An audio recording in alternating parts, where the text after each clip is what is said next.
Now you're live, so.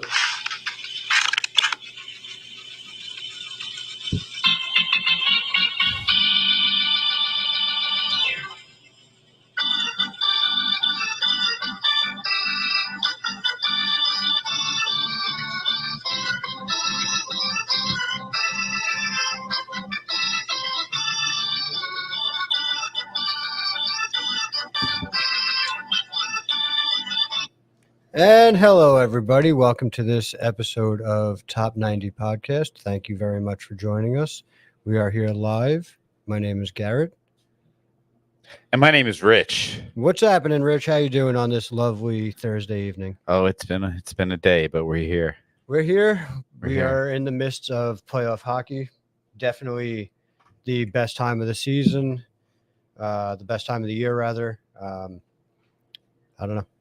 How you feeling about the Haps around the NHL so far? First 2 weeks or so of round one, the 2023-24 playoffs.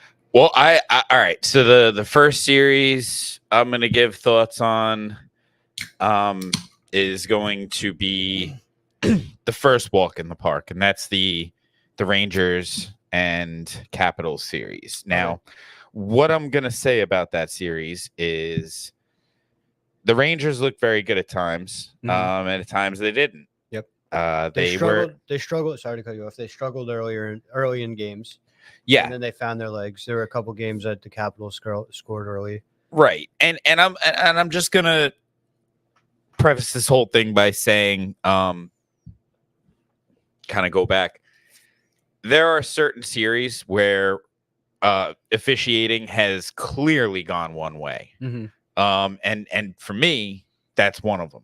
The Rangers, and I'm not saying that the outcome would have been any different. No, definitely not. I think that the Rangers would have won no matter what. I just sure. feel like they were gifted a fucking walk in the park because let's be real. They were, for playoff hockey, some of the penalties that were called against the Caps, pretty garbage.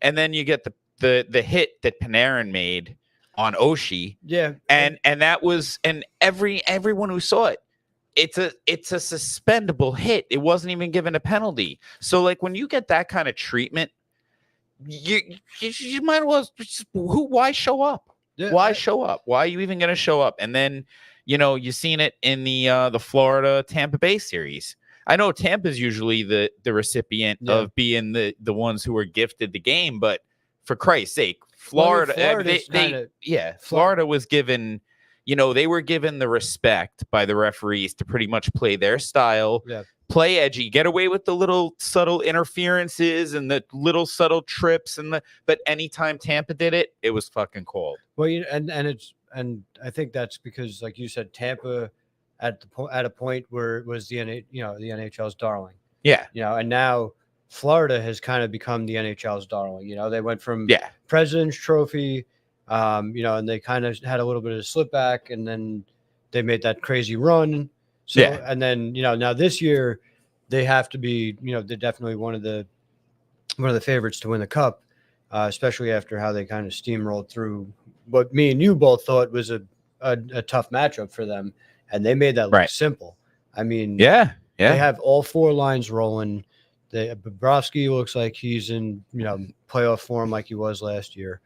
But because it wasn't even for the fact that Tampa laid down. There were times they looked like they had life, and then Florida would just come back harder. Yeah. No, Florida came at them in waves. They're just too deep, and that's just it. They're too deep. Tampa might be a little bit on the older side, like they're starting to just. It's hard to say that because they have one of the most dynamic players in the league in Kucherov. But I mean, the rest of the supporting cast is kind of towards the end, I mean, Stamkos is on his way out. Hedman. They're talking. Is still obviously a top shutdown guy, but he's been around for, he's a veteran. He's a little bit older. He's still got years left, but you can see that they're a little bit older. And right now, just Florida's the hot team.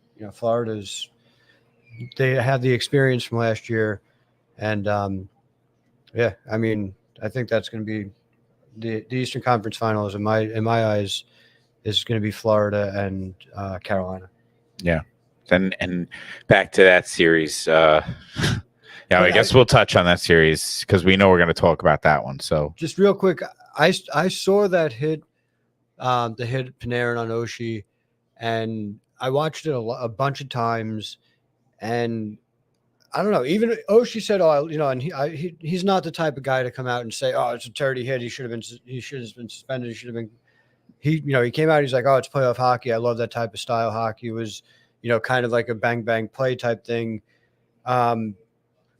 I don't think it was as egregious. It probably should have been, and it probably could have been called an elbow or an interference or something along those lines. I don't know if it would have been suspendable, but again, like you said, the outcome of any of those games, I don't think was really going to be too skewed either side. Yeah, here's the problem I have with it though. It's a player who's unsuspecting and it's off the puck. Yeah, and the point of contact is the head. Yeah. So all those things combined, and yes, I'm spewing what I heard. No, I mean analysts say, but all three of them agreed. Like they were like, yeah, I don't. If it was if that was Rempe or Ryan Reeves or something, they would have been or Wilson. Yeah, it would have been automatic. But it's Panarin, and he's like an elite guy, and he doesn't have a history. I could see both ways again, and it. I don't know. It seems like there's been a lot of missed calls in a lot of these games. Yeah. What was it? Game 3 in the Toronto series. Oh, the Marchand. Yeah, Marchand. He dumped the guy, and before that, what's his name? Morgan Riley, I think. Yeah. Or no, not Morgan Riley. No. McAvoy dumped Matthews behind the net. It was like a body slam type play. He just kind of picked them up and dumped them, and so two of those instances happen. No call, and then Marchand goes down the other end and scores. Yeah. What I think, when I saw that, or no, that was Frederick actually scored. Yeah. But Marchand scored 2 goals in that game. Yes, he did. But when I saw that goal, because I didn't see it happen live. But when I saw that goal, I thought that Samsonov has to have that goal. And you and Rich told me and said that King Henrik Soup said that he probably should have had it too. I just think he played the angle off a little bit, and it's a save that he has to have, and he hasn't seen the net. He hasn't seen the net really since. Well, yeah, his save percentage was under 9, and his goals against, I think, was 3.31. That's not getting it done in the playoffs. No, and we kind of knew that. I mean, Samsonov was not their guy, and Wall has come in, and Wall had a crazy good run for a little while in the regular season, and he was carrying that team. When Samsonov had those crazy issues and injuries and all, injuries hit. Who was it? Their starter. No, who was the starter? Was supposed to be the starter for Toronto. Well, that's just it. It was supposed to be Samsonov, and then Wall took the job over and he got hurt. Yeah, and then Samsonov, it was Samsonov and Jones. Yeah, and then Samsonov ended up playing himself into the minors, and then Jones carried the load. He did all right. Yeah, he did all right. And then Samsonov came back and he was on fire. So then he took the job, and then Woll came back, but they already decided to go with Samsonov. Yeah. And it was a mistake. Yeah. I mean, as a coach, me and you, we watch a lot of hockey. There's a lot of people out there that it's a fantastic sport. So you watch a lot of it. Seen Woll and I've seen Samsonov. It's clear who the better goalie is. Oh, for sure. So I don't know what, to me, Sheldon Keefe, if they fire him, as soon as they they bust out of this round, which actually might actually stay alive. They but might who say, yeah, knows? Wall's standing on his head tonight. He's I would. I don't know about standing on his head because at one point it was like 7 12, shots with it. Toronto had 12 shots to 2 or some crazy stuff like that. But yeah, my thing is like I don't know how you go with Samsonov for 4 games. I don't. Yeah, I mean, they are living and dying with him for some reason. Yeah. Just well, he's the paid goalie. Yeah, and it's crazy because he's the paid goalie, but I mean, he's not giving you the best chance to win, and it's one of those things where it's doing a disservice to the organization. But hey, let it happen, you know.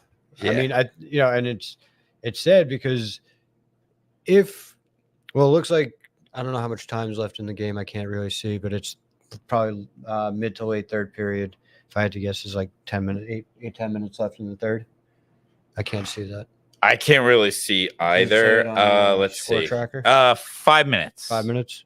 Yes. 5 minutes left in the third. Wall's pitching a shutout. 24 shots to 21. So what we're seeing from the Bruins is what we see from like the Canes when they're down. They just start, putting you on your heels and because it's what 24 shots to 21. The Leafs are in favor. So at the end of the first period, the Leafs were winning the shot battle. It was like 12-2 or something crazy. At one point in the first period, it was like 12-2. I don't know if that was just the total at the end of the first, but now, like Rich said, complete fucking shutdown mode. The only problem is the Leafs found that one goal, and Wall has been playing well, like he did for most of the season, and he's going to win himself a job, even if for some reason. Well, he's going to start Game 7, but even if even if Toronto doesn't win Game 7, but I think he's going to find himself the starter next season. And so he's got to be. He's got to be.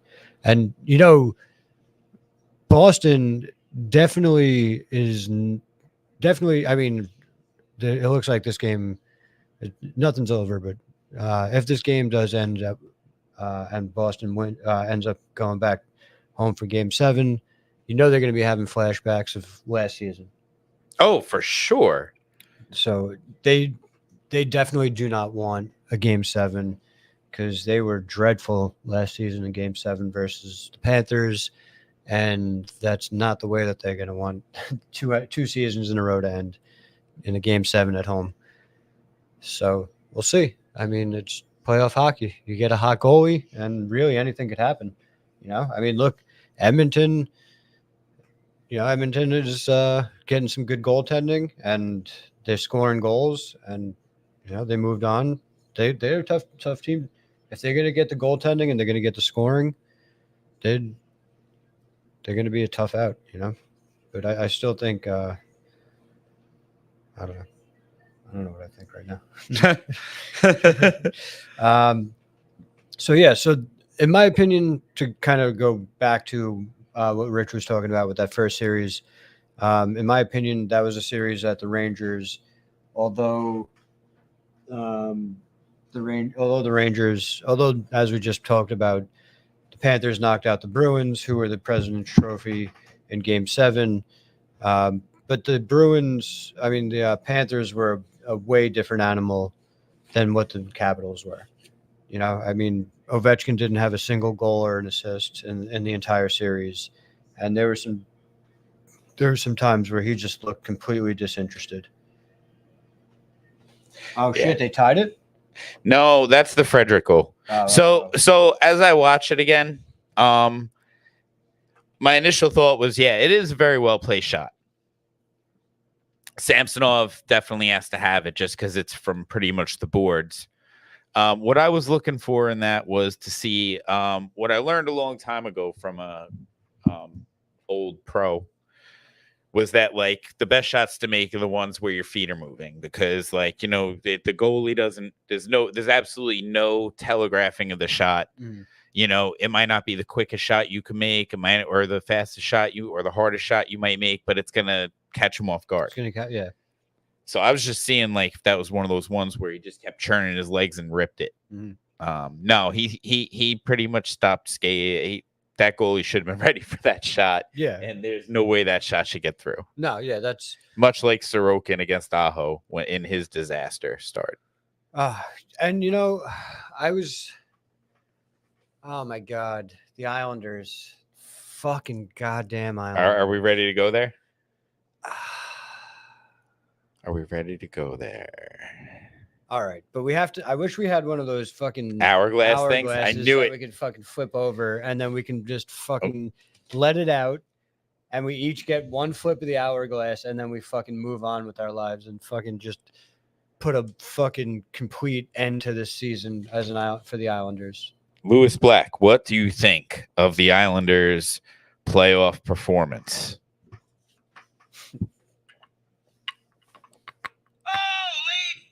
Me too. Yeah, absolutely. That's what we thought. I mean, but here's the thing, Mr. Black, you have hit it right on the head. At the end of the day, Garrett, like, isn't it exactly what we predicted? Yeah, they got their fucking consolation win. We just hoped for more, but like we got everything we expected. We got the 3-0 collapse. Yep. We got the 4-1. We got the desperation win when they were already too late to come back. Yep.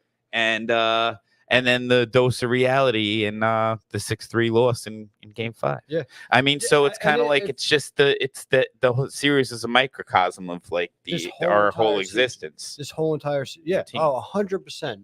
And that's what's so maddening about it, because game 1, we're left thinking, Palmieri nets that fucking goal, and maybe we leave with stealing game 1. And of course, he doesn't. And what happens in fucking typical Islander fashion? Carolina goes down the other end and just makes it look easy. And they score, and next thing you know, it's fucking game over. Then game 2, we're fucking we get dominated the entire first period. They find themselves on the fucking positive end of that period. Even started the next period with a goal. Yeah. You start the next period well. It's great. Yeah. And then they find themselves up 3-0 at one point. And Carolina fucking scores that power play goal. And I just fucking stopped watching because I knew what was coming on. And luckily I was able to stay preoccupied because my fiance and I and the guys that I work with went out to round 1. And they had on 15 TVs just to show you how little the Islanders. I'm just to show you how little impact the Islanders have on. Right, they're playing game 2 of the fucking first round of the playoffs. There's 15 or 16 TVs at round 1 in the basement. Right, they have 5 of them with the Knicks game on, and 11 of them with fucking Monday Night Raw. Which awesome up that's game set match. Oh wow. Game 7 is happening Saturday. I think it said Saturday. All right, who got the goal? I can't see. Nylander. Oh shit, he's got both. So Boston collapse. And you know what? Let's give the fucking Leafs a little bit of love and credit here. Maybe not the love, but how about some credit? Because these 2 wins, assuming they don't get 2 goals in the next minute, these 2 wins are very hard fought. A 2-1 win, and now it looks like a 2-0 win. 2-0 win. And they're doing it because this is how they have to play when they don't have their star player. Yeah, they're finding Austin Matthews has not played the last 2 games, and they've won both of them. Pretty much. He didn't play in the third period of the game 4. Yeah, and you ask anyone around the league, before that happens, do you think if we took Austin Matthews out, they have any shot? Fuck no. No fucking way. They're done. They're probably going to lose this game 6-2. But no, they came out. They played a together game. And I give credit to Max Domi for taking that first line center spot. Yeah. And then Tavares and on the other line with Marner and his name? Matty Nyes. Yeah. I mean that's they balanced everything well. I'll tell you who I really like. Calle Jarnkrok plays a hell of a game out there. That dude is what's up. But That's the kid that they picked up, right? No, he's not a kid. He's a journeyman. He's they brought him back, right? They had. Yeah, I think the Penguins had him. The Predators. He was big with the Predators for a while, but like he's a guy teams get at the deadline for like a little bit of depth.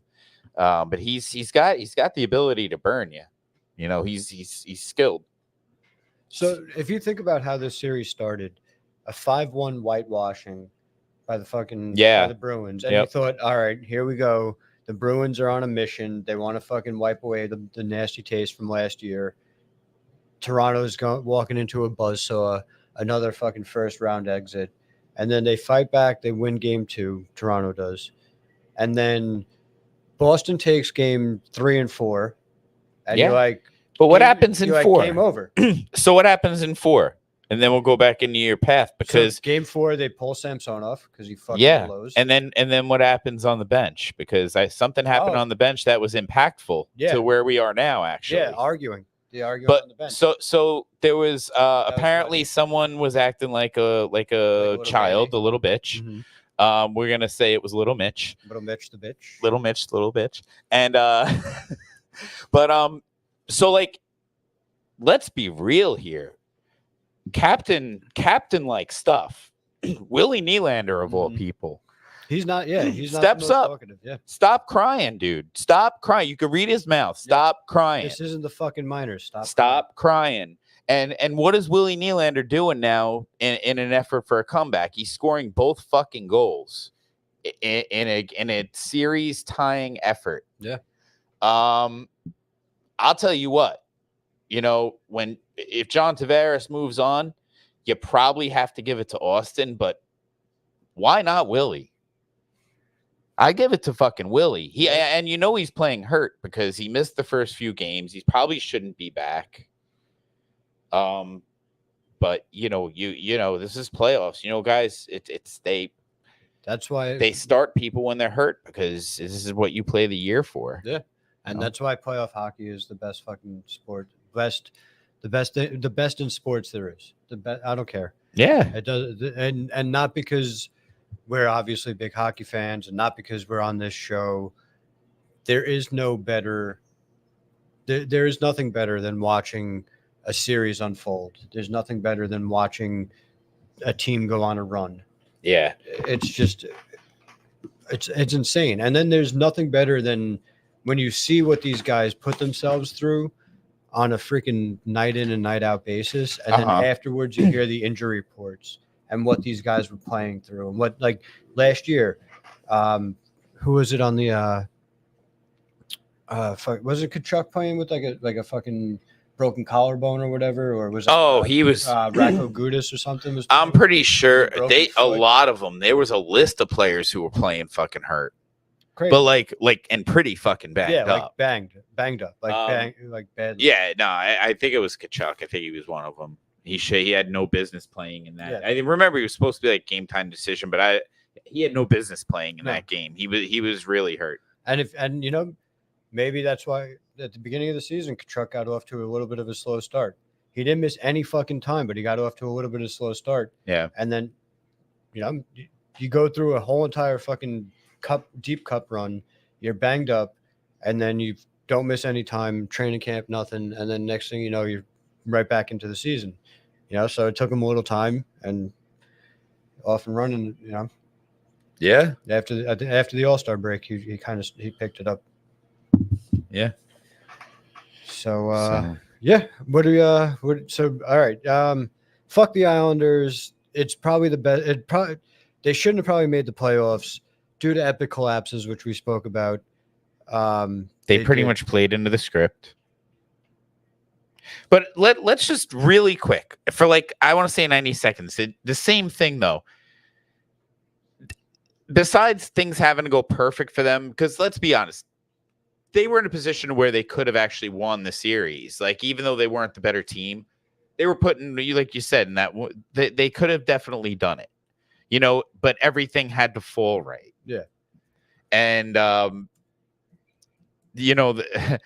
it was never going to happen. They pretty much fell into the script. The first game, They played very well 5-on-5. It was a power play goal that they fell behind early, and it was a weak penalty call, and that alludes to the thing that I started with, was that the officiating, they were probably going to lose the series maybe in 7 games if it was called down the middle, but because it was so lopsided, I think one game they kind of gave us a little bit of love. I saw that the Islanders took the Islanders take a shit ton of penalties. They are very undisciplined, whatever. But they took 120 penalty minutes in a 5-game span. A lot of it was bullshit. That's crazy. A lot of it was bullshit. But yeah, I mean, they also that's 24 minutes of penalties a game. Yeah, I know. And it's not like there were a lot of fights, because there weren't fighting majors. I think there was one fighting major. Yeah. Where fucking Kyle McLean. Yeah, Kyle. Yeah. So but yeah, I mean, look, last season the Islanders ran into the Carolina. That's their nemesis. And last season they lost 2 games in overtime. The goal differential was 1 goal, I think, in whatever it was, plus in Carolina's favor. It left Lou saying, we're close, a bounce here, a bounce there. We're going to get this team, we're a better team, blah, blah, blah, blah. These are facts. Right? This year, you fast forward, they make the playoffs. They probably shouldn't. They run into Carolina again. He's going to have the same fucking bullshit excuse that allows him to stay still and do nothing. I don't think so this time. I don't think so this time. I hope not. All people are talking about on the fan pages are how, like, we have a nightmare of like a cap structure thing with like a bunch of old people with contracts that nobody's going to want to trade for.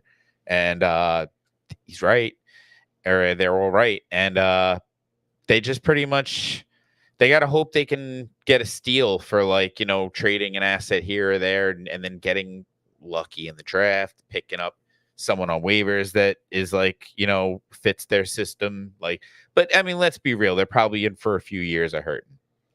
But I don't think that's the thing. I don't think that's the route that Lou really thinks. Well, then we're in trouble, even worse than you think. Like, because I truly think that Lou is going to view this season as, we started out with, not the coach that was the best fit for our team.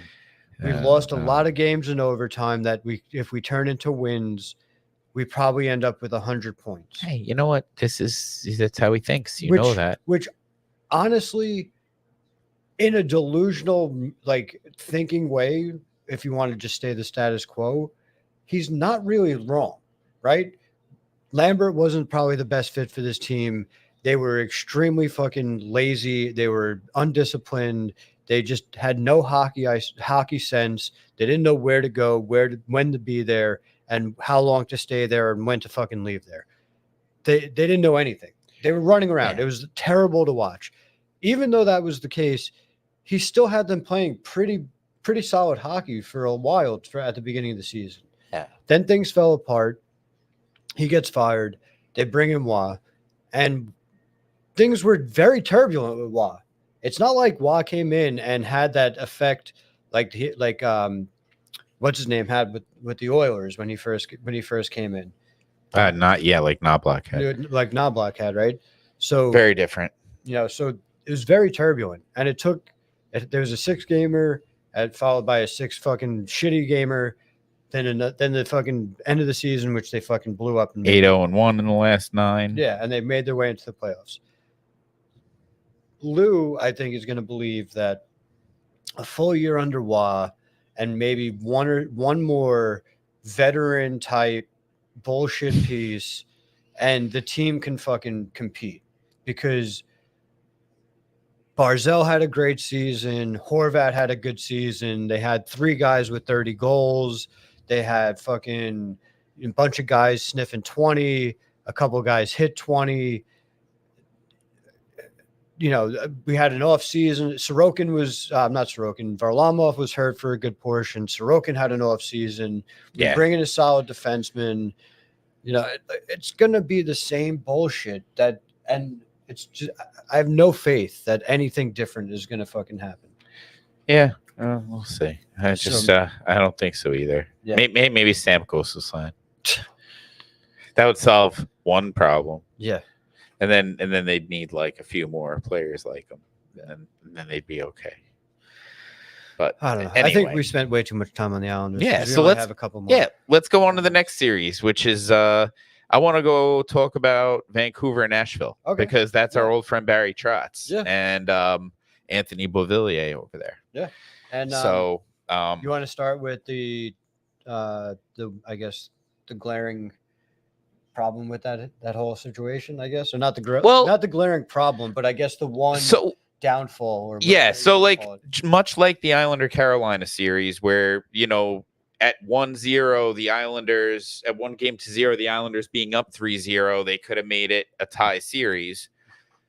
We have Nashville, who's in a similar spot, but probably a lot worse because their series is 2-1 Vancouver in this moment, and they have a 3-1 lead late in the third period. Decisions. First of all, you go back to that game, which we had it pulled up, and you look at just the turn of events. It was 3-1, and then it was somewhere around 3.5 minutes to go. I'm pretty sure they pulled the goalie. Mm-hmm. So now, Vancouver is buzzing, and Brock Besser scores his second goal of the game with 2 minutes and 49 seconds to go. This is incredible stuff. Now they're scrambling. Now at 3-2, Colton Sissons. Did you watch that play? Yep. Oh boy, man. He was inside the circle, had a backhand shot at the net, was it? It wasn't uncontested. He had a defender on him, and I'm not saying, but it's not like who was the Stars, that video with the Stars player. He comes down and the fucking puck trickles over his stick, and then the guy in the Oilers comes back down the other end and he ties the game with like fucking 5 seconds, like a half a second left. Probably. I've seen stuff happen like that before. Kings Oilers, something like that happened. Like back in the 80s, late 80s. No, this was. I think it was Dallas versus the Oilers, and I forgot who on Dallas and who on Edmonton because my ability to recall names and shit is terrible. But anyway, so it wasn't one of those plays. So, but he has an empty net, and he's going down the off wing and throws a little backhand on, and he hits the far post. Yeah. And how the hockey gods work. They picked up the puck. They brought it down the other end. Bada bing, bada boom. They worked the puck around. Pucks flying all over the place at Saros.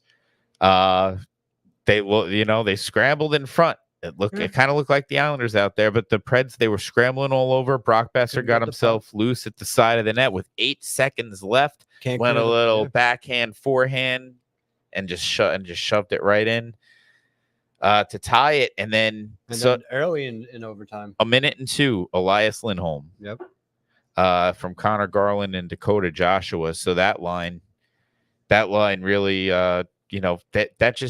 they just show the depth that team has. Oh yeah.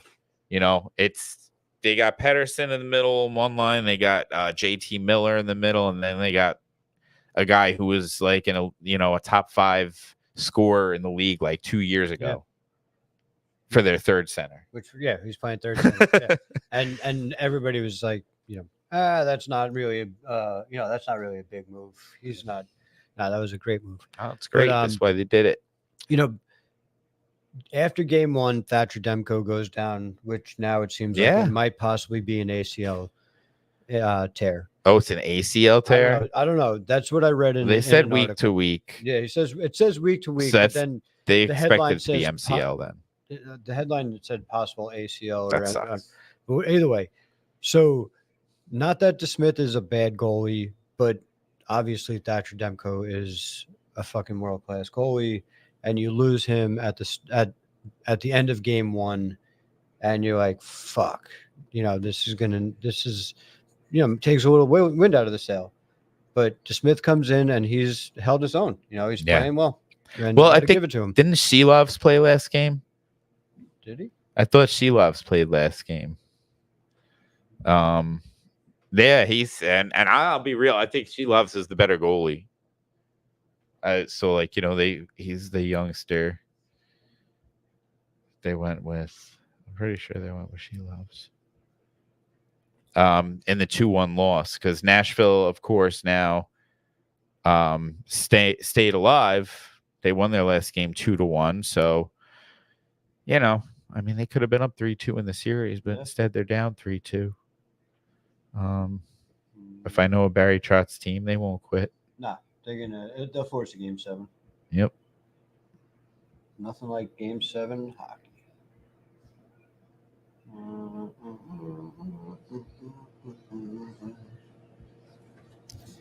She loves. Yeah. So loves. Yeah. Yeah. Yeah, I feel like Nashville's got a shot. Nashville's played the 4-3 overtime winner too. Yeah. So Smith. He was very good too. That's why he got the other start, and he was solid too. He didn't face all that much, but he had some big saves to make. Smith played game 3. Where they got lit up? 4-1? No, they won that game 2-1. Oh. And he played the game that they got lit up 4-1. Yeah. He lit up 3 goals. I guess the empty netter. It's not really. 3 goals on 15 shots is not. Ooh. Not going to get it done. Yeah. So I think that's very. Yeah. So the Nucks, they're trying to be a Canadian team to get through, but the Oilers got through. Yeah, the Oilers made it through. Did Los Angeles knock Edmonton off last year? Or no, that was but they took them to the distance. It was 7 games. Game 7. Yes, that's right. They took him game 7. And it was the nail biter. Yeah. But it's as expected. The Oilers, they seem to be functioning the way their GM anticipated when he made those moves. Because they moved Henrique since we last talked. They moved Henrique onto the left side with McDavid on the first line. Mm-hmm. And Hyman's on the right. So with a little bit of time, Henrique's been putting up some points now, and they're getting some productivity. And you got the other lines too. It's Draisaitl, Nugent Hopkins, and what's his face, the other guy. And then you got McLeod, Fogle, and Perry. Mm-hmm. And then you got the fourth line or Holloway. They're interchangeable. You got Holloway, Perry. They got, what's his name? Oh, you there? I was just looking at playoff point leader. Of course, you got the 2. Connor Brown. I got Connor Brown. Connor Brown. He had a big 4 games in his career at that time. No, they're deep, man. They're deep, and their defense is deep too. It's Evan Bouchard he's just had some year, all around. Yes. He's playing both ends, and Darnell Nurse is, he's been playing very well. And then they got guys like Ekholm and Vinny Desharnais, big body. He's they're just gelling, man. Skinner is. He showed me he's a pretty good freaking goalie. Yeah, he was outstanding in that 1-0 win. 33 save shutout. He's at the top of the league right now in goals against and save percentage. Yeah, no, he was a big reason they won that series so easily. It pretty much let the team just do what they do and put up the normal amount of goals they put up, and like I said, that one game is 1 goal. 1-0. That was it. But kudos to the Oilers. Their Canadian team gets through to the next round. They're hoped to be joined by the Canucks because let's be real, the Avalanche, they just kind of had their way with Connor and the Winnipeg Jets. That's the series we haven't talked about yet. And so close to the end of the show, I feel like this is one you got all these star players, Rantanen and McKinnon, Makar. Devon Toews has been very good in this series. He's and it just shows how overpowering Zach Parise's got a few goals. Miles Wood, Colton, these are second, third line guys. They got, you got your Kivy Ranta on the fourth line. You know what he did with Dallas a few years ago in the playoffs. So, they're built extremely well. Oh, for sure. The only thing we always talk about with them is goaltending, and it's Georgiev. He could be really good.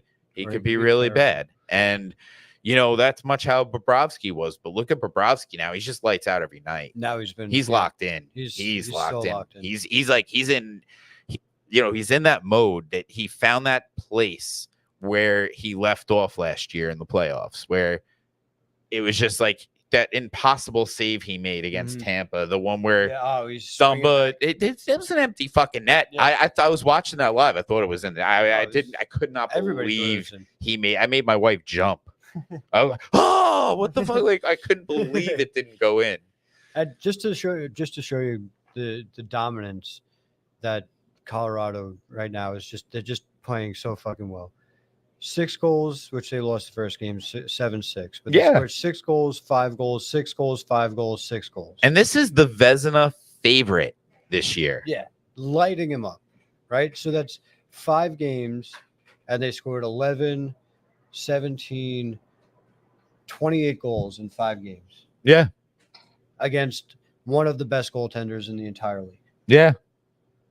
That's true. These are all true things. That's insane. Yeah. I mean, you got to they overwhelmed them, and you got to put it on some of the team too, because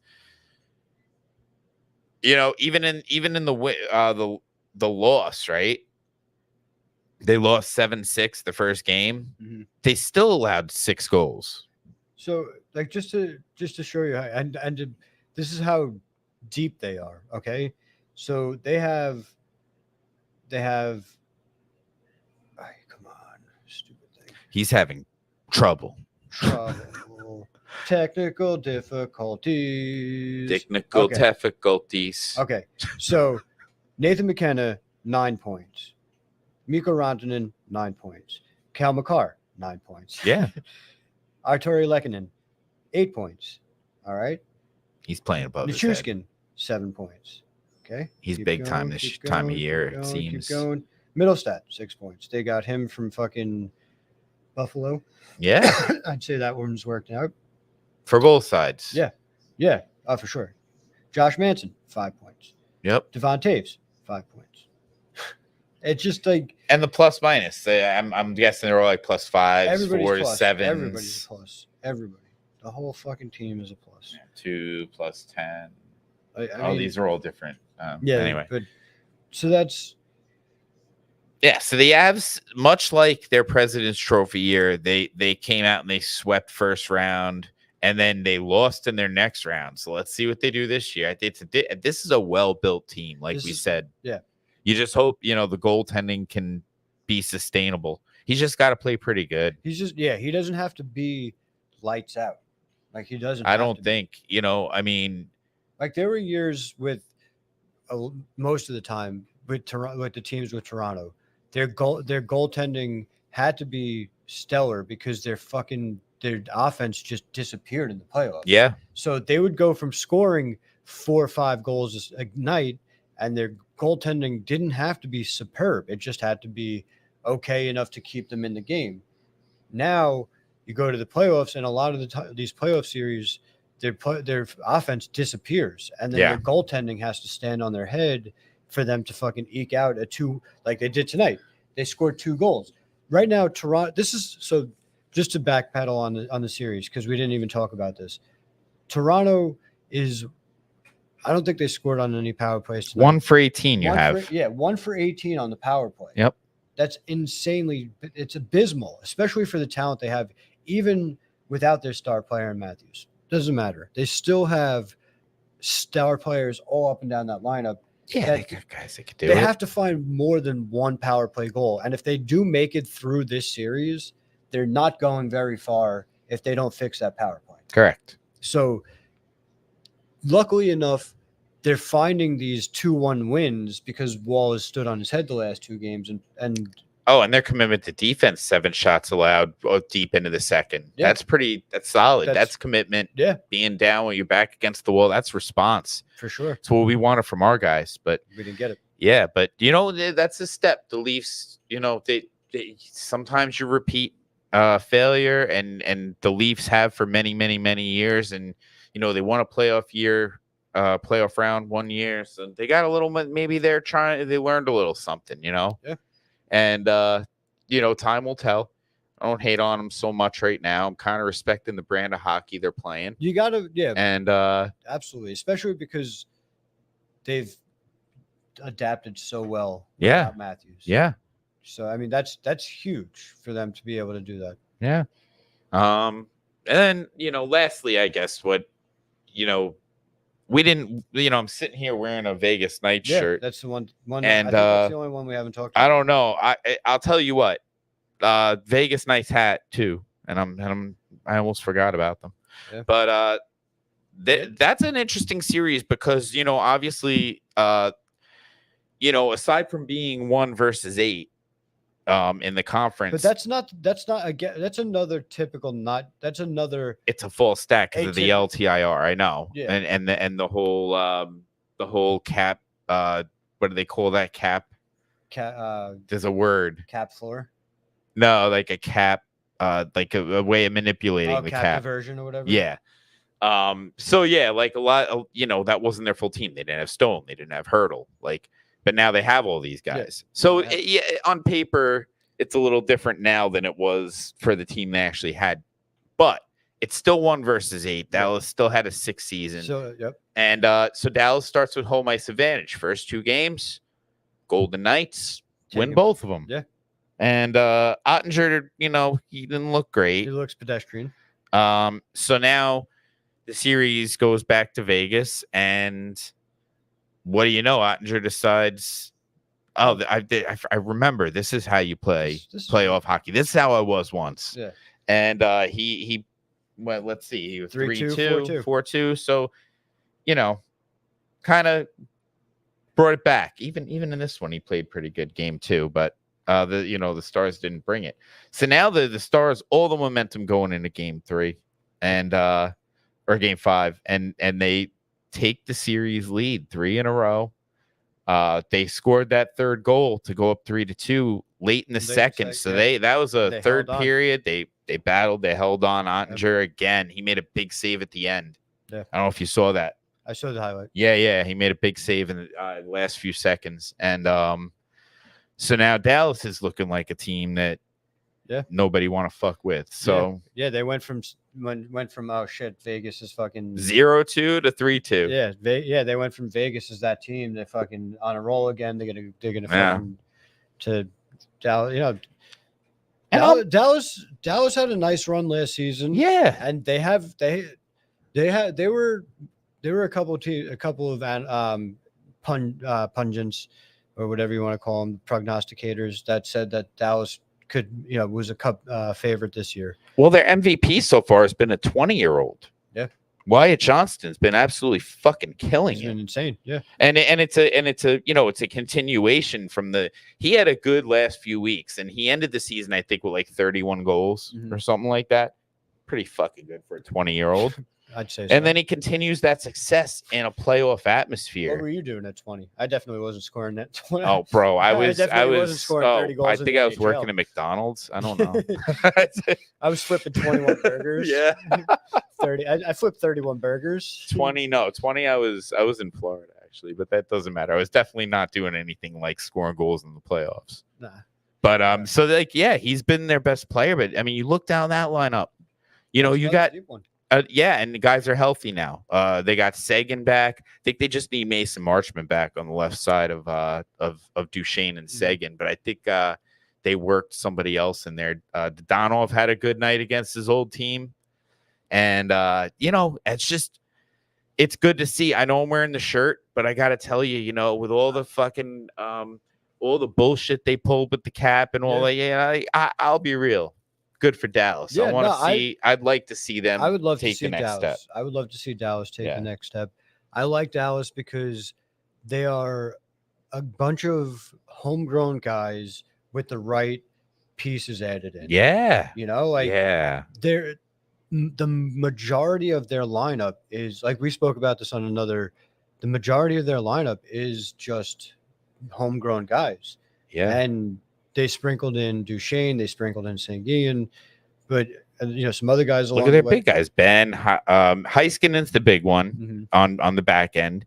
You got Jamie Benn, who's always been there, and then you got I think he's always been there, right? Yeah, and then everybody, not Pavelski. They added Pavelski. Pavelski is another one that they brought. But Wyatt Johnston, he's there. Stankoven was theirs. Robertson is there. Yeah, Robertson. Hintz is theirs. And a lot of their it's a lot of the big guys right there. Yeah, a lot of them are homegrown, and that's good. So all right. We are a little bit deeper into this than we expected. Yeah, we are for sure. We got to get back out here for another one. We appreciate you guys joining us. It looks like there is nobody joining us, but we appreciate you guys. That's all right. We like talking to the screen. I like talking. I just like hanging out with you, Rich. That's me too. That's why we started a little late tonight, but whatever. I came out for the good times. We started before Game 6 ended, right? So we got to watch the third period of Game 6, and we'll be back here for round 2 so.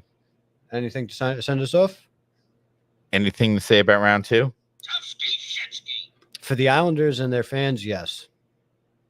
That wasn't the right response, dude. No, you suck. So, all right, guys. We appreciate you.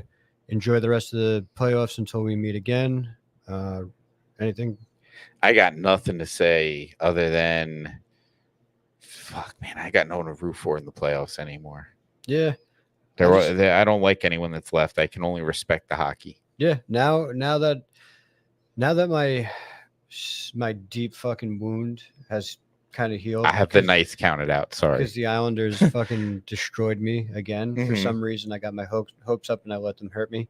And that Game 2 loss was probably worse than a high school breakup because I was devastated. Awful. I was devastated. Dude, I was this close. I was like, yo, we're going to Game 3. And I was going to text you, say, yo, we're going to go to Game 3. I think I beat you to it. Right? And then like, nope, we're not going to Game 3. I said, there's no fun. I think I was like, I'm not. Don't think I want to go to Game 3. Yeah. So, all right, boys and girls, ladies and gents, we appreciate you all. Thanks for joining us. Make sure whatever you guys do going forward, aim top 90. Peace out. Peace.